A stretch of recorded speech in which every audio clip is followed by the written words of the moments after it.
څه بل غم پېښ نه کړي. پاڅېدم درس مې بند کړ، ویې راغاړه وکړه، معانقه راسره وکړه، ورغاړه وتم. وی بیا ما ته وایي ما ته اذن وکړه، اجازت راکړه چې دا ټنډه د لښکو لکم دا تندې د لښکو تندې ښکل کړه. پوه شوم چې دا سړی خو ما پرې د مجنون د لیوني ګمان کو، خو دې سړي کې څه چل شته. ما یې بچې خفه نه شې، تا یو څو غلطۍ وکړې. یو خو دا د خلکو په اوبو د قدم راواړه. د ترمذي حدیث کې من تخطى رقاب الناس فقد اتخذ جسرا یا جسرا الى جهنم. کوم انسان چې بې ضرورته د بل په اوږو قدم واخیست او مخکې راشي، د جهنم ته یو پول او یو لاره تیاره. استکبار یې وکړه، کبر یې وکړه، مسلمان ته یې ضرر ورکړه. مجلس کې انقطاع راوسته، ټول خلک په تماشې کې دا څه کوي. دا آداب د مجلس دي چې څوک راشي شاته به کېږي. البت که مخکې خلکو ځای پرېښود اواز دې وکړي تفسحوا فی المجالس، خدای مو بخښه مخکې شي. که بیا هم شاته ځای نو دې څه ضرورت کې راتلی شي. نو تا خو یو دا ګناه وکړه، حدیث و مجلس دی ته خلکو منځ کې راغی او تخطي دې وکړه، اوږو باندې قدم دې واړو. نمبر 1. دویمه دا بې ادبي دې وکړه چې په ما دې د حدیثو درس بند کړ. حالانکې زموږ علما د حدیثو درس نه بدلوي. هر څوک چې راشي، لوی عالم هم راشي، د حدیثو درس هر څه نه مخکې دی، درس به جاري وي، درس به نه بندېږي. موږ له چې هر څوک مشران راشي، موږ خپل درس نه بندو، درس جاري ساتو. نو په ما دې درس حدیث بند کړ. او بیا د مالک حدیثو درس طالبان به داسې ناست وو کأن علی رؤوسهم الطیور، لکه سر باندې چې مارغه ناست دي، چې که لږ سر رقم د مارغه پاسي، داسې اطمینان سره به ناست، شوق سره، شغف سره. درېیم ځلې پاڅولم، څه چل شوی دی، او ځان ته دې راغاړه باسله، او بیا په دې ټنډه په دې تندي دې ښکل کړم، څه چل شوی دی. هغه هلک ورته وایي حضرت دا غلطۍ ما قصدا کړې، بلکل مې وکړې، د یو حرص ته لاس ما به معاف کې، ما یو حرص ته لاسه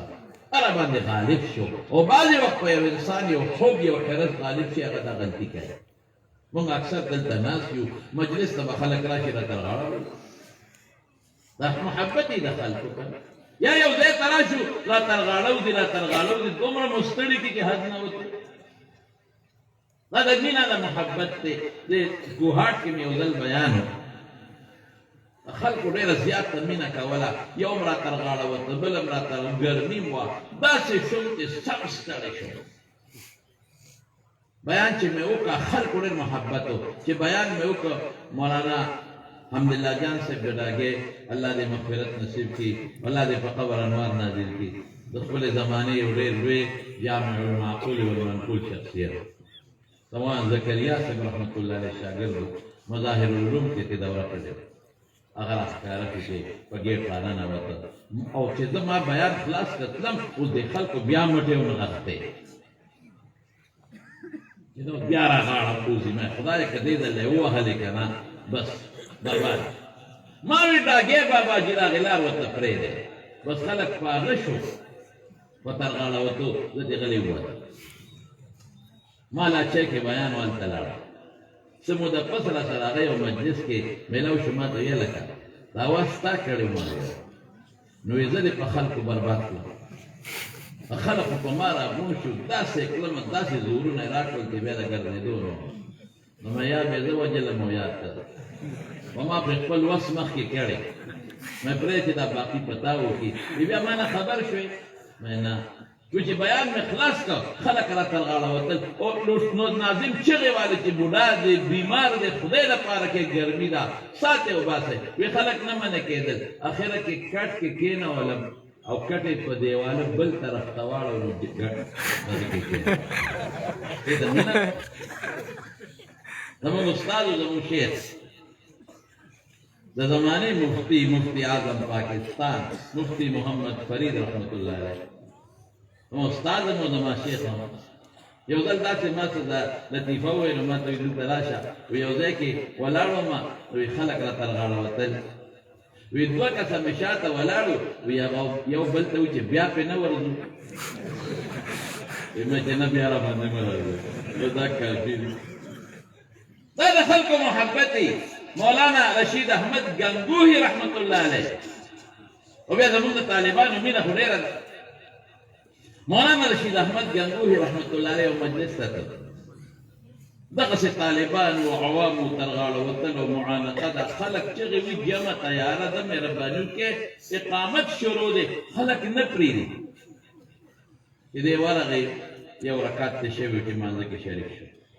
مانځه نه پسې ژړل سمې وژړل علما وایي صاحب ولې خوږ شوې وایي نه خوږ نه یم نو بیا جاړې ولې وایي شپږ دېرش کاله پس تکبیر تحریمه رانه فوت شو 36 साल बाद तकबीर तहरीमा फौत हो चुका आपके मुआनकों और आपके मिलने के लिए नुदा बेदी पोले के बलूला तालिबान उड़े ले जाते मैंने मोहब्बती बकरंगे का सलीमी से दा गलते में ऊपर खुदे वहरस तबरकत वे बेगाम रसूलुल्लाह सल्लल्लाहु अलैहि वसल्लम को खूब की हुई ویته لګیا وي درس حدیث کې او رسول الله مبارک تشریف راوړ او سره صحابه دي ملګري دي وی فورا کې راغی تاسو کې اين مالک بن انس امام مالک څه شو دا ورته وی هو زاده د ناس ته ستا حدیث کوي وی ادعوه لمالک وی تا ته چاوي چې رسول الله مبارک دې غواړي وی ته پاسې دې خپل دینا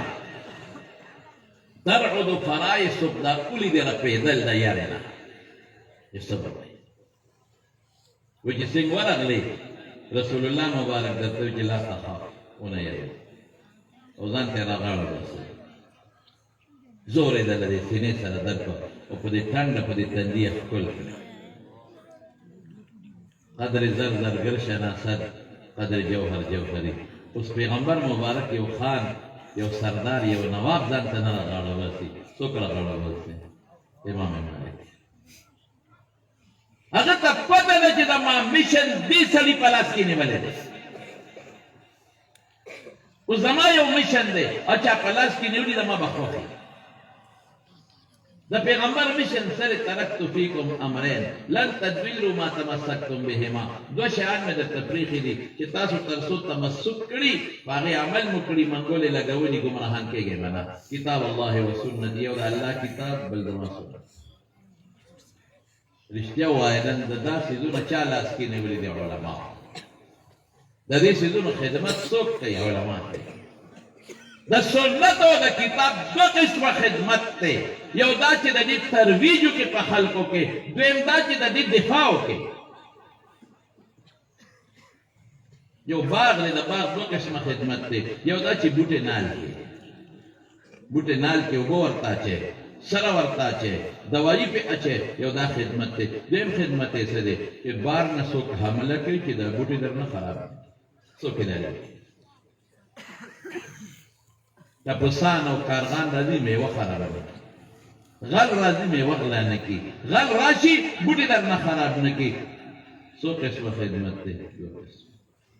الحمدلله دواړه قسمه خدمت علما کړي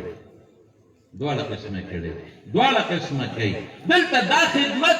په مدرسو کې کېږي قاریان او حافظان او عالمان یې کوي او دا دویم خدمت چې دا مدرسو باندې غل را نشي او ډاکو را نشي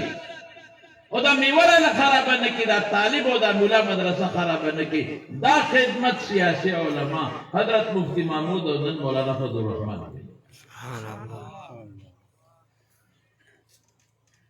دا نوې دا سیاسي علما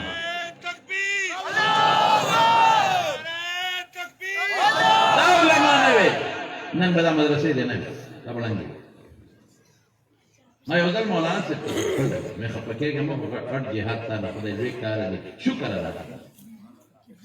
د خدای شکر دا د الله لوی کار دا د الله لوی کار د دین حفاظت کول دا چې څومره چمنونه یو چمن نه مولانا حقاري قدرت الله صاحب په یو مدرسه شروع کړې ده او د دې مدرسې د چاردیوارۍ خدمت کوي خو دا بل خدمت چې دا مدرسه څوک ړنګه نه کړي او بل شان یې ړنګه نه کړي بند دی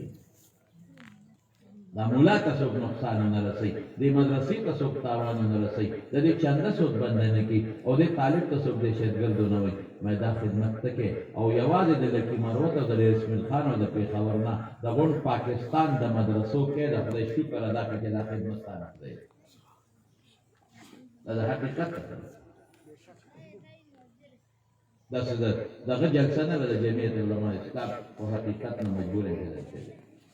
ډېر خلک وایي که ملا ته د سیاست څه کار دی چې ملا سیاست کوي دا به تاسو واورئ په دې ملک کې شاقب سیاست کوي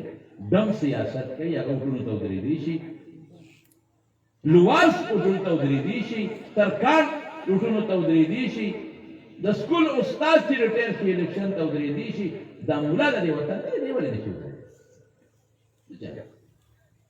بس دا د خلکو په زړه کې یو سودا پرته ده چې دا ملا راته ولې وټ ته ودرېد الیکشن ته نور څه نشته خو دا ملا د خلکو په نظر کې دروند دی الحمدلله دې خلک کامیابۍ دې خلک مشر ګڼي دا یریږي خوارا چې دا شي قرآن بل طرف ته روان دا به د نجي خامخا به نجي خفه کېږم ته چې افغانستان کې د زنانو ته نه ځي الله د خپل دین حفاظت ہمیشہ کړی دی کوي او تاسو په ذریعہ به قیدا د دین حفاظت ان شاء الله کوي د مرګري د ختم نبوت خبر وکړه نن چې په پاکستان کې ختم نبوت په اسمبلی کې او په آئین کې کم تحفظ حاصل دی مولاوی څه کړی ما ته یو سړی مونږ خو ډېر خلک تپوسونه کوي یاره تاسو څه پورې څه کړي دي مولیانو څه پورې څه وکړل ما یو کار مولا کړی دی یو بل چې ماله اسم ولکي دا ماله دی یو کار هغه کار څه دی هغه د حضرت مفتی صاحب د برکت مفتی محمود رحمت الله علیه د برکت نه د هغه د برکت نه په اسمبلی کې د پیغمبر شامله ګټل شوې نعرے تکبیر نعرے تکبیر علماء دیوبند سر بکف سر بلند ډاکټر شیر علي شاه صاحب په خپله ما ته دا خبره کوله وي د مدینه منوره دلته چې کله مرکه وشوه 10,000 کسان 10,000 سے زائد لوگ ختم نبوت کی تحریک میں شہادت حاصل کر چکے ہیں 10,000 سے زائد لوگوں نے زبردست طریقے سے مظاہرے کی جلسے کیے مقابلے کی جب 10,000 لوگ شہید ہو سکتے ہیں اس کے لیے کتنی محنت ان بیچاروں نے دی ہوئی لیکن قانون نہیں بنا 10,000 قانون بالکل نہیں بتا لیکن اسمبلی ته چې کله علماء کرام لاړل ماته مولانا مکی صاحب دا مکه مکرمه کې دا خبره کړې حضرت مفتی صاحب رحمت الله علیه دا خبر غور سره واوري دا اهمه خبره دا ځل سره نوٹ کې په دا زړی ولي کې په کاپې کې ولي کې ورسوي خلکو ته مولانا مکی صاحب چې مکه مکرمه کې کوم درس کوي اردو کې تقریر کوي یا حج ورځو کې عمرې ورځو کې بیا خپل درس هم کوي ما خپل میں نے سنا ہے اپنے آنکھوں سے کانوں سے ما سوتانی یو دعوت یې کړی بیا ځان لکه دوه درې علما نور مو وي حضرت مفتی صاحب راغی وي ما ته ویل چې مفتی صاحب چې زه کله اسمبلی ممبر شوم نو یې ډېر زیات خفه وم چې اسمبلی ته ما ویل خدایه حضرت مفتی محمود رحمت الله خدایه دا زه په څه ګناه کې ګیر شوی د حدیثو درس نه دې اوچت کړم پروردګار مې اسمبلی کې راوست یو باغچه کې ناست وم دا حدیث حضرت مفتی صاحب راکوټه سړی نو لوی محدث و او ډېر لوی فقیه او مفتی د زمانې و تاسو د هغه فتوی وګورئ نو حیران به شئ چې دې سړي له خدای څومره لویه پوهه ورکړه زموږ باباجي مولانا شهزاده صاحب رحمت الله علیه هغه هم د خپل وخت ډېر لوی مفتی و د ټول عمر 57 سال هغه وړه دوره پړاو کړې وه او مولانا شمس الحق افغاني صاحب به وایي چې نن گویا په فقه جزئیاتو کې مولانا شهزاده صاحب له خدای کومه پوهه ورکړې ده بل چا نشته دا نورشاه کشمیري شاګرد هغه به وایي چې مفتی صاحب سره موږ په بعضې مسلو کې گفتګو کړې وی دې سړي له خدای ډېره لویه پوهه او زمانه مه وړئ احسن الفتاوا ګورئ د مولانا رشید احمد صاحب هغه بعضې وخت کې 3 فتوې ذکر کړي یو یې خپله ورکړې ده یو د اشرفیې یو د کراچۍ یو د دیوبند یو د حضرت مفتی صاحب فتوا هم ورسره مقابله کې ذکر کړې ده ته وګوره چې د دې سړي علمیت ته پته خدایا مفتی هم خلکو له فتوې ورکولې خاصه ملتان کې هغې نه دې اوچت کړم د حدیثو ګلدستې نه اسمبلی ته دې راوستم څه ګناه باندې دې نیولې ولې اسمبلی کې تاسو ته پته ده چې اسمبلی کې کومې ښځې تا سره مخامخ دي نظر دې ټول په ښځو دی ګیر چاپېره درنه ده ټولې ښځې له اول بیوټي پارلر نه ځي وروسته اسمبلی ته راځي هلته ځان ډولي کې ښه مزېدار بیا اسمبلی ته راځي ګیر چاپېره اسمبلی کې ښځې دي ښځې دي ښځې دي د سبب جنجال اورېدلی ښځې وزیران هم دي او ښځې ممبران هم دي او ښځې خشته شکل هم جوړ کړي ویښته هم ښکاره دي مرۍ هم ښکاره ده لاسونه هم ښکاره دي یو محدث ته د په منځ کې ناست دي دا څه کېږي دا څه مولانا غلام غوث هزاروي رحمت الله علیه باباجي ته زموږ ډېر ښه تعلق ورته وه هغه هم د اسمبلی ممبر خو ډېر خوشطبعه مو که نه یو ښځه وه هغه زمانه کې نوم یې درته نه اخلمه وزیره وه تاسو به یې بعضې وپېژنئ هزاروي صاحب خلکو په هغه ښځه اعتراض وکړ چې دی اسمبلی ته نه راځي نه راځي نه راځي هلکه زه خوشطبي کوم خفه نه شئ نه راځي ښځه پاڅېده حاضری نہ کہی میں کیا کروں میرے تو بہت ساری مصروفیات ہے ایک پاؤں خیبر ایک کراچی میں یعنی یو گردم یہ مولانا غلام غوث ہزاروی فاصل کا ہمارے تو مزے ہے ہم تو درمیان میں داسې خدم پاکستان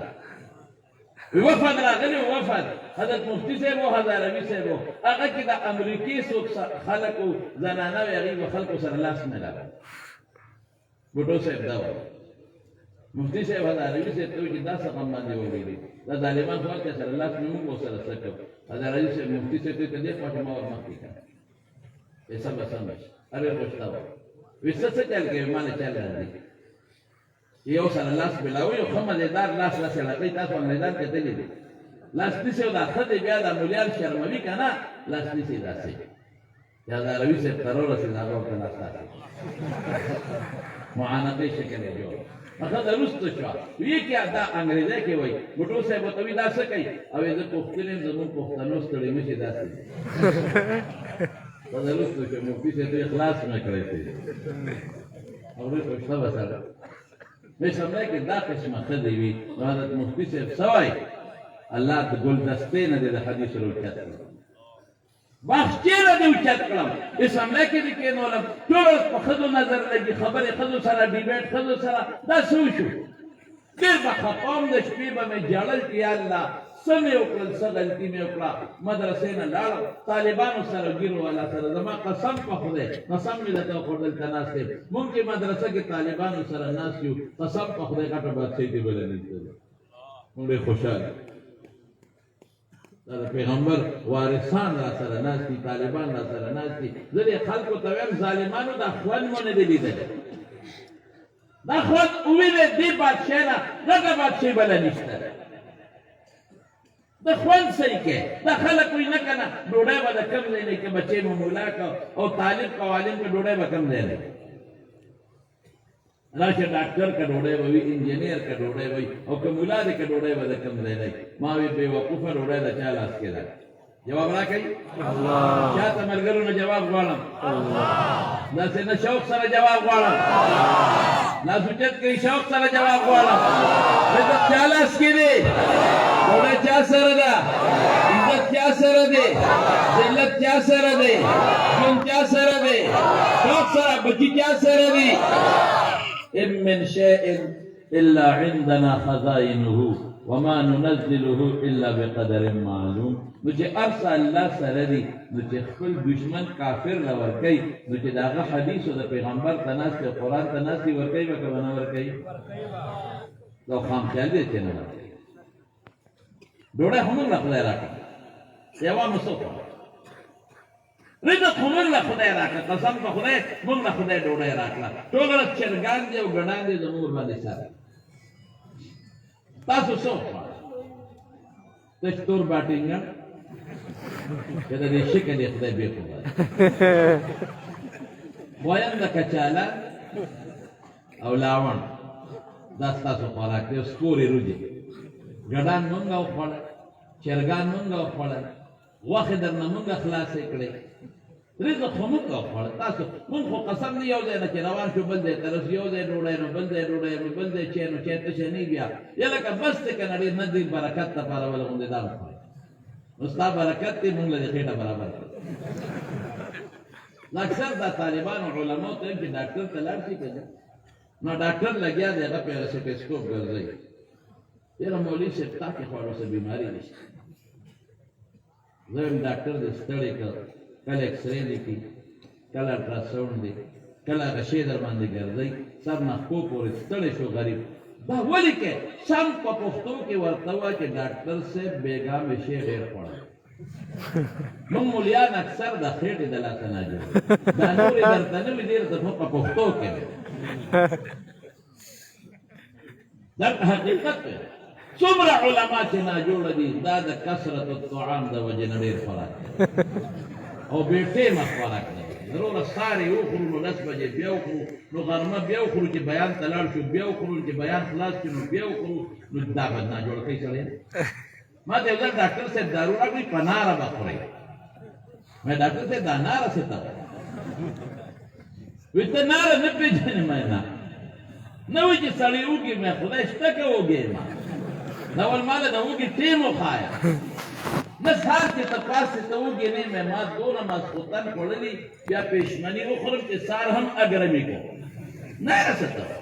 زمون کتاب کې نارې مارې نشته مونږ خدای د مړۍ په ورځ پیدا کړي مونږ ته خدای دومره روزي راکړه چې وي خوراک خوراک خوراک خوراک سپیلو خینګ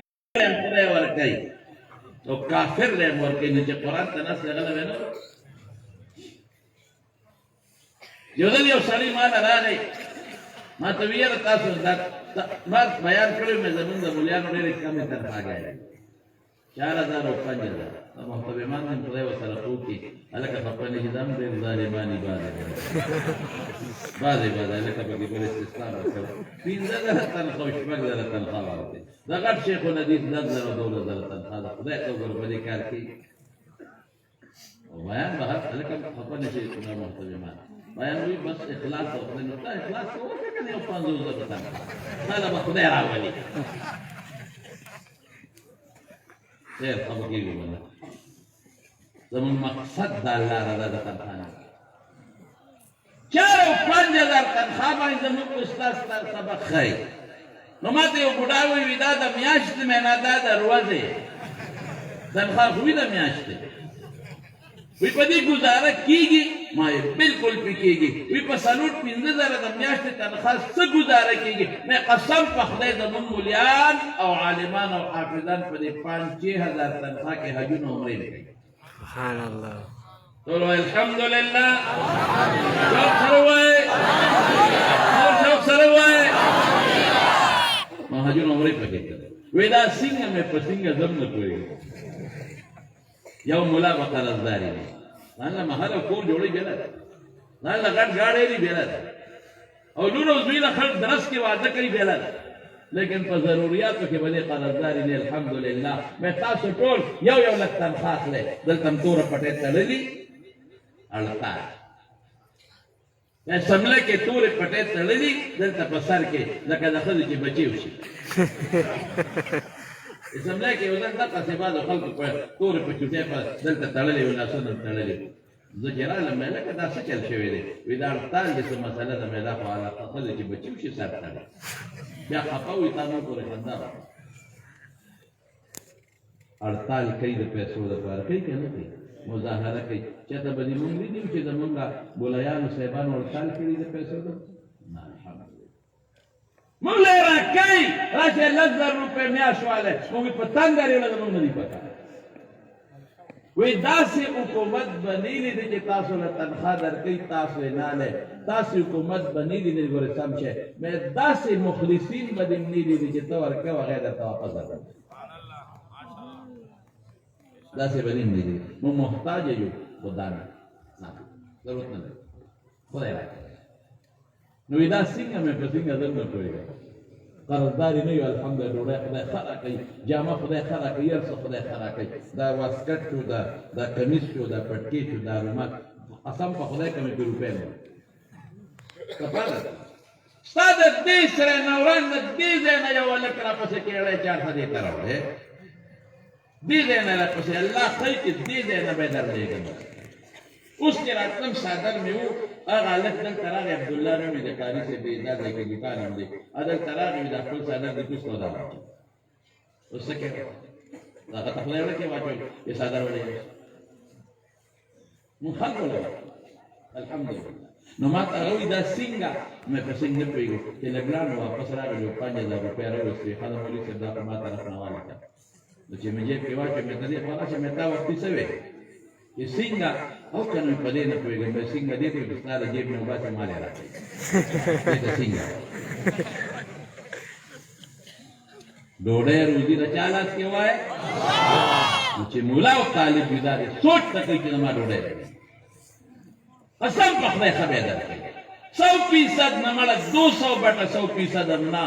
هغه ارب د کرب نه پاسه 100% د قسم په خدای چې دې درته دلته وایم د عقل خبره نه ده چې ډوډۍ به خدای درکوي ښه به یې درکوي او ښه به یې درکوي عزت هم دله خدای درکوي بچې علم پسې وباسئ بچې حافظان کې بچې قاریان کې بچې مدرسو ته ولېږئ په دې سوچ مه کېږدئ چې ډوډۍ به د چا په لاس کې ډوډۍ به څوک ورکوي دا به رب العالمین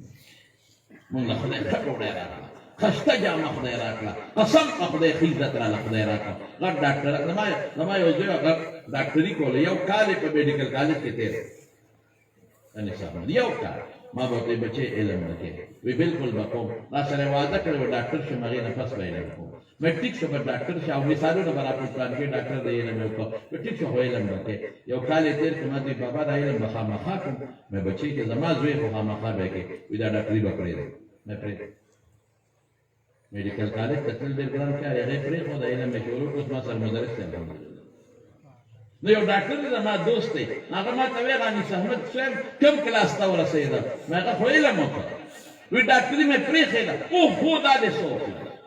اوهو دا دې څه وکړل خلک په څونه محنتونو سپارښتونو ډاکټري کالج ته ځان رسوي او هغه یو کال پسه دې څه وکړل دا یې څه غلطي وکړه مې ډاکټر صاحب تا نه تپوس مې زه چې اوس رالم او ته ما ته راپاڅېدې وی لاس دې راله ښکل کړل وی او دارو دې راله فري راکړل وی او نو مې ته د هغه نه دغه جوړه چې پردي لاسونه ښکلې کړه ما والا ته جوړه چې زما لاس خلک ښکل تا ته جوړ کړم خو تا زما لاس ښکل کړل فري دې وکتم ټول مریضان دې پرېښودل ما له دې عزت راکړه نو داسې به هم پردي لاسونه ښکلې او که ما والا غوندې جوړ شو نو ته به یې لاس ښکلې عزت د خدای په قرآن کې عزت د پیغمبر مبارک په علومو کې قدر په دې کې زمانو په بچو علم وکړې نو خبره مې دې پورې کوله چې حضرت مفتی صاحب رحمت الله علیه وایي چې زه دې پاڅولم دې باغچې نه ګلدستې نه او اسمبلی ته دې بوتلم وایي چې کله ختم نبوت تحریک شروع شو که نه او په اسمبلی کې بیا بحث شروع شو خبره اسمبلی ته راله نو ټول علما په هغې کې ډېر نور علما موخه باتفاق زه مقرر کړم د دې لپاره چې په اسمبلی کې به بحث ته کې او چا سره مرزا ناصر سره چې د هغې خلیفه وسره هغه سره ډیبیټ او بحث وي سپیکر دی او لوی او هغه سره خپل وکیلان هم ناست دي هغې د ظالم بچي او ناشنا خبره وکړه او دلته کې یوازې مفتي صاحب نه نوراني صاحب هم دی اهل حدیث علما هم دي بریلي حضرات ټول ناست دي مرزا ناصر پاسېد او سپیکر ته وایي سپیکر صاحب ته د دې علماو په خبره باندې عمل کې دومره اهمیت دی د دې مولیانو خبرو له ورکړه دا مولیان خو ټول په خلکو د کفر فتوی لګوي د دې کار دغه ده یہ تو لوگوں کو کافر بناتے ہیں یہ تو لوگوں کو مسلمان نہیں بناتے کافر بناتے ان کا کام یہ ہے یہ بریلی حضرات دیوبندیوں کو کافر کہتے دیوبندی بریلیوں کو کافر دا بریلیان اهل حدیثو ته کافر غدوی ته کافر ہے د دې کار دغه دی نو که مونږ ته کافر وي نو دا خو وړه ایشو نه ده او پوسټر یې راوستی صاحب مرزا ناصر دا د بریلیانو په پوسټر دی وګورئ ښه دی لیکلي چې دیوبندیان کافر دا ظالم بچي پوسټر دی کتاب یې راوستی دا د بریلیانو کتاب دیوبندیانو ته کافر وي دا د دیوبندیانو پوسټر او دا کتاب بریلیانو ته کافر وي دا د بریلیانو پوسټر او کتاب اهل حدیثو ته کافر وي دا د اهل حدیثو پوسټر او کتاب دوی ته کافر د دوی خو کار دا د یو ته کافر بل ته کافر نو ته د دې خبرو دونه اهمیت ورکړې مونږ ته که کافر وي دي خو یو بل ته نه مفتي صاحب وایي چې دا څه په جنجال دا شنه خبره ده الله یې پاسېده ما وی صاحب دا ده چې څه ویلي د دې جواب بېشک ټولو نه خو بعضې دیوبندیانو بریلیانو ته کافر وجه د کفر یې څه خبره اوږده ده خو زه مختصر کوم وجوه الکفر زه وجه د کفر یې دا و چېرې دا بریلیان پیغمبر ته د خدای مرتبه ورکړي بعضې ټولو نه هغې راغلل هغې وایي چې دا خو په مونږ الزام دی مونږ خو پیغمبر ته د خدای مرتبه ورکړو ځکه چې د بعضې قمقل ورکوي کوي به مونږ نه ورکوو هغې د هغه وجوه الکفر نه انکار وکړه چې دا ممکن نشته نو مونږ خپله فتوا واپس واخیسته بریلیانو ته مونږ فتوا لګوله چې دیوبندیان کافر دي ولې